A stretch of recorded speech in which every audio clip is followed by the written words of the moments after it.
Brothers and sisters, comrades and friends, I'm CubaLibre, and welcome back to Let's Play Tomb Raider Underworld. We are diving straight into the Arctic Sea, and it wants me. It gives me the option to choose a wetsuit with a V-neck and no pants. It's the Arctic. Never mind, I'll talk about this in a second.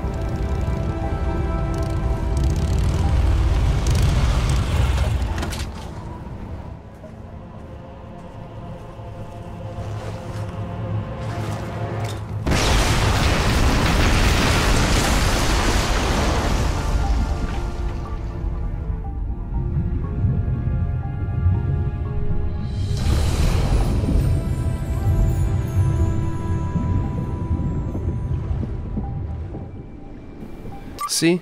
C4. You don't need an atla to do a ritual to get into there. You just blew that shit up. So yeah, it's the Arctic Ocean. I want to point out that she is wearing a sort of a heavy wetsuit. I guess it might be a dry suit. But I want you to notice her hands are bare, her head is bare. This water's freezing. Like she would literally die without a full dry suit on.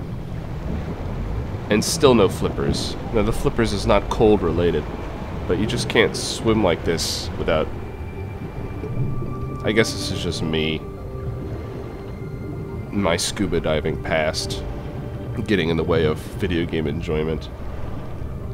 Anyways, we have another huge underwater area to explore, just like the first level, which aside, you know, wetsuit continuity errors notwithstanding, I actually really enjoy. Now, that was me running into the invisible wall back there. I like to explore to the very edges of places. Obviously, there's a lot to explore. I left in a significant amount of it so you can just see what it's like. There's this kind of like Viking highway with this big chain mechanism, which I'm not exactly sure what it does yet. Notice those big statues have the swords stuck in the chain. I point that out to you because I didn't notice it at the time. It took me a second to figure that one out. Lots of sharks to kill down here. You know, whatever. That's no biggie.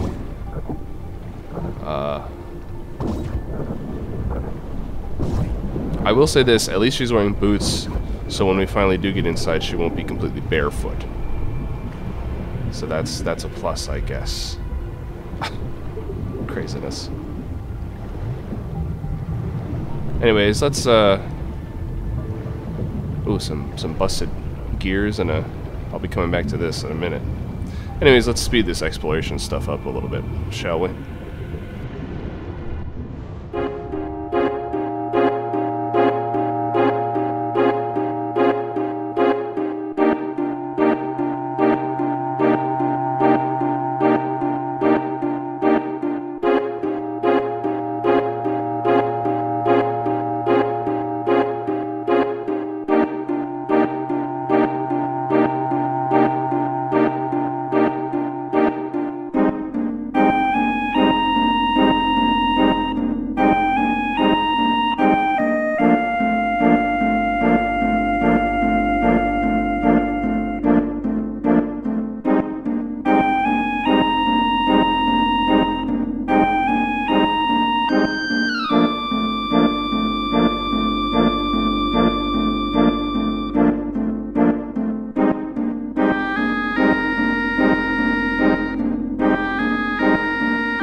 Alright, killed some sharks, got a couple treasures.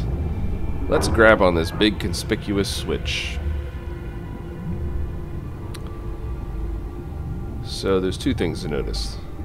The chains don't even move at all, and they lead up to those little pylons. Also, it makes very sure to show you that the swords are stuck in the chains. So there's actually two things we need to do.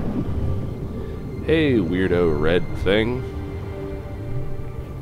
That is far too big to fit in any kind of backpack we may have on our back, which I think is maybe none. So first we have to find these 4 red dealies. They go in the pylons. I'm not entirely sure of that yet, but I'm pretty sure. Just because there's one sitting right next to it to kind of help you figure it out. And it's the same shape as the hole in the little pylons. That kind of like powers them up, I guess. So that when you pull the switch, the chains actually move. Then you have to deal with the swords that are blocking the chain from moving. So it's kind of a 2-part mechanism,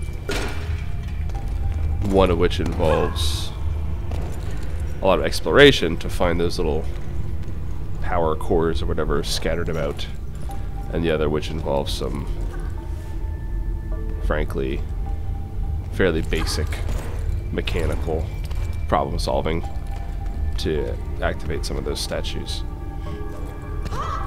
I do like these indoor areas, in the sense that if you'll notice, there's actually, even the underwater parts, there's actually it's too early for dancing. Anyways, even in the parts that are submerged. Oh, good. Thank you for not grabbing on the ladder like you obviously should have. Where else could I possibly be trying to jump? Oh, good. Yeah, no, that's awesome. Let's just do it that way. It's sticky when it shouldn't be, and it isn't when it should be.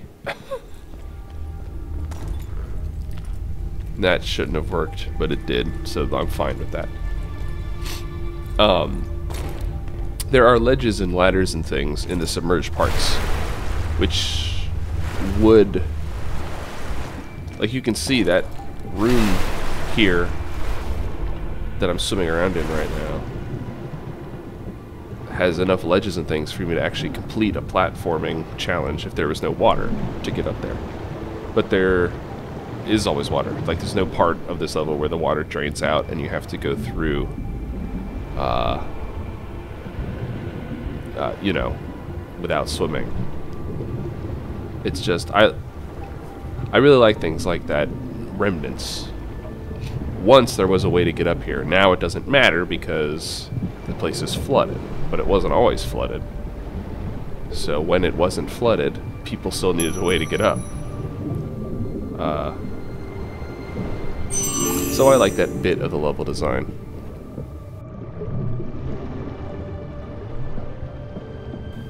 I want to apologize for being sick again and having my nose all blocked up and my sniffly coffee noises again. Literally a month ago I had a cold. Now I appear to have another cold. I don't know what's going on with myself except that all I do is work and commute and take care of a baby, and I eat like shit and never exercise because I have no time or energy. So I guess that's probably why. That would be my guess as to why. I can hear the smartest of those among you saying, well, if you don't have any time to exercise, how do you have time to make these videos? Well, first of all, you might notice that I release these videos about once a week at this point. More importantly, which is not gonna, you know, not gonna help in terms of exercise, but more importantly, fuck you. How about that? Hey. No, it's more an energy thing. It's just when you drive home for an hour and a half after working for like 10-12 hours, you don't really want to like get on the elliptical. It's just not a priority at that point. Anyways, I'll magically appear a multitude of gigantic stones out of my backpack, slot them into place. And you'll notice magic proto-Viking runes have informed me that we're now powered up, whatever it's worth.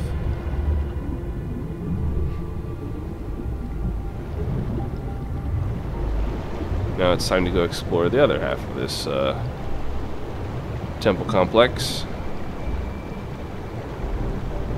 Thank God for this sprint, swim, which is something I didn't realize existed at the very beginning of the game when I started playing. It's makes areas like this a lot less painful. Although it still only has limited use, like you have to rest or whatever. It can be a pain. Yeah, there's nothing back here, but it pays to be thorough. I am trying to find as many treasures as possible, even though I have decided that they're kind of shitty and no fun. But regardless, I'm still looking. Now this is the other side of that hallway that was blocked off from the other half, which is cool. That there is some contiguousness of space there, but that it's not just as easy as going straight through. You have to find an alternate route around. I mean, it's, you know, simple stuff, but it's details like that that make the... Come, get the... What? Jump! I guess it doesn't want me to jump. Not from there, anyway. I'm pretty sure Laura's power legs could make that jump, but it's just not set up for you to do that for whatever reason. But yeah, anyways, it's little touches like that that make all the difference. As much as I'm going to go back to the Toby Guard subject because I think it's important. I don't necessarily subscribe to auteur theory as it applies to video games. I mean, especially AAA, HD type video games. I guess this is right on the cusp of that. Really, it's not into full HD era mode, but it's still basically there. There's just too many people that work on it to really call it the product of any one person. I generally think it's a mistake to ascribe too much influence to one person, but now that I've said that, it does seem that the Tomb Raiders that Toby Gard works on are just way better than the Tomb Raiders that he doesn't, and that's despite the fact that he's credited in this game as just like a story, you know, person, a writer, more or less. He wrote the story, wrote some of this dialogue, none of which is great at all. If that's truly all that he did, it's not his strength. But I think he did a lot more than that. I think he was hanging around the office, you know, and giving pointers on level design, and it just doesn't make any sense otherwise why the level design in this would be pretty good, whereas in the last couple hasn't been that good. All I want to do is drop into the water. All I had to do was drop and hang on the other side of that thing, which I was trying to do originally. Then I decided to take a shot. Let's just not do anything. Let's not jump to the beam in the middle, nor head left and grab that ladder. Let's just go to the one space where it does me no good whatsoever. Now that I know I can do that, I'll just go straight for the water. Fuck it. Fuck it, dude. Let's go bowling.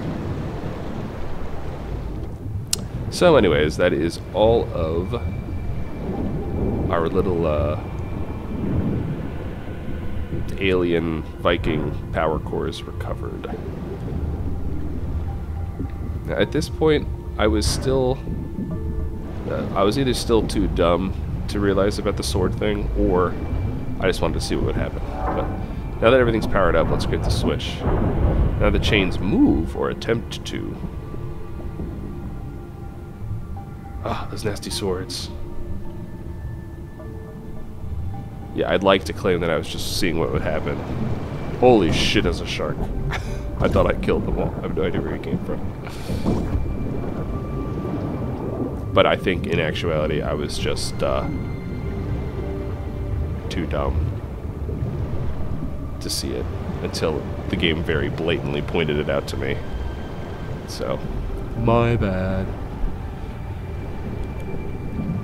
So now I have a bunch of huge statues to explore. Heads, feet, the in-betweenses.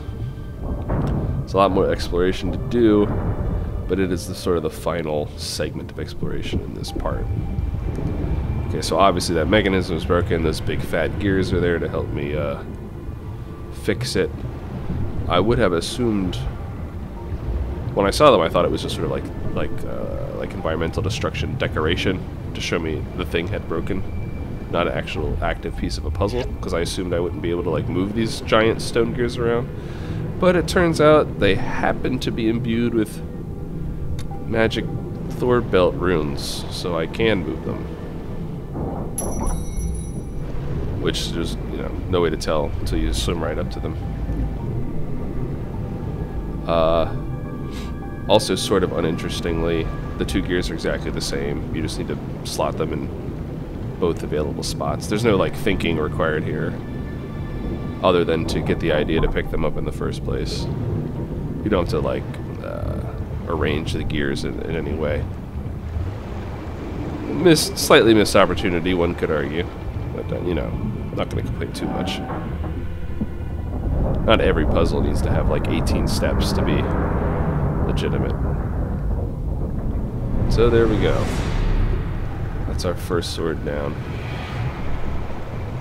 So I need to make a scan of the rest of these dudes. See if I can't find stuff up in their little head chambers. Now obviously some of them are broken. You don't have to, you know, move every single one. Some of them are broken and busted.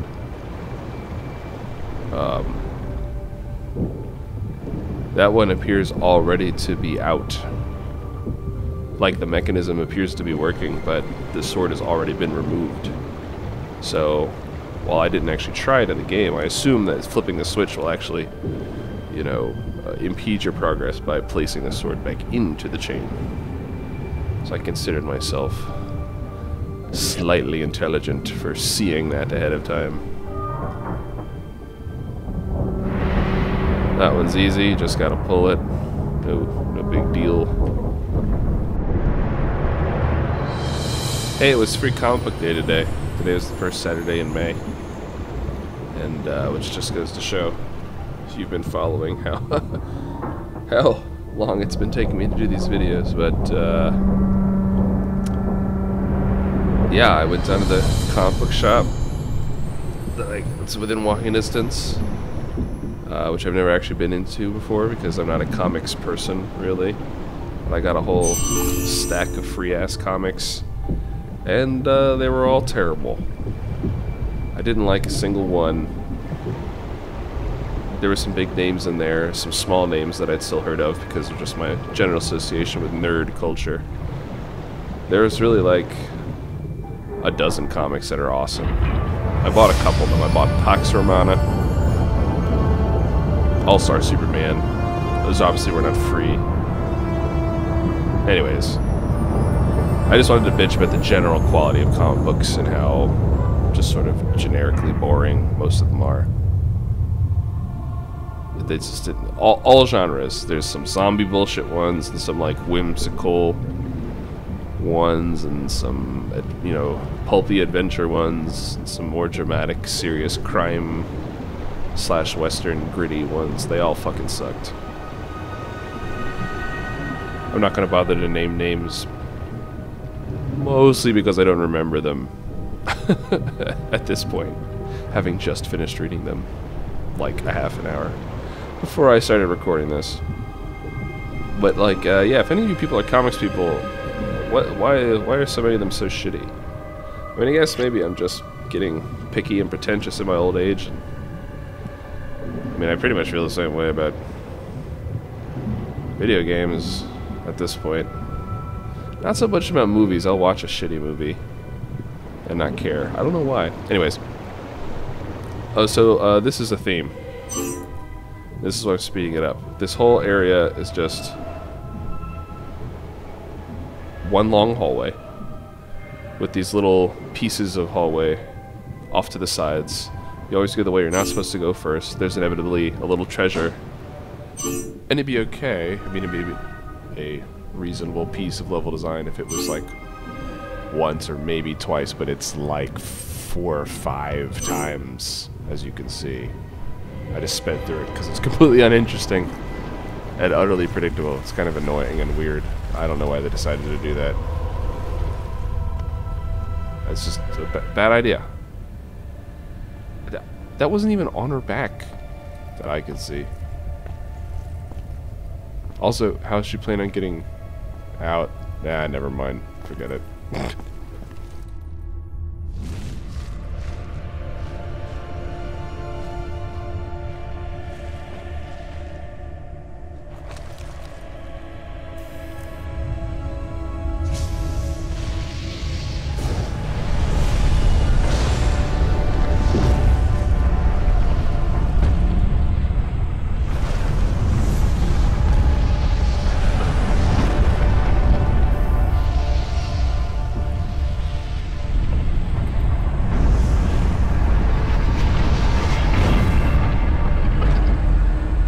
Okay, so yeah, she did a ritual, but all it did was open up a bunch of stone walls.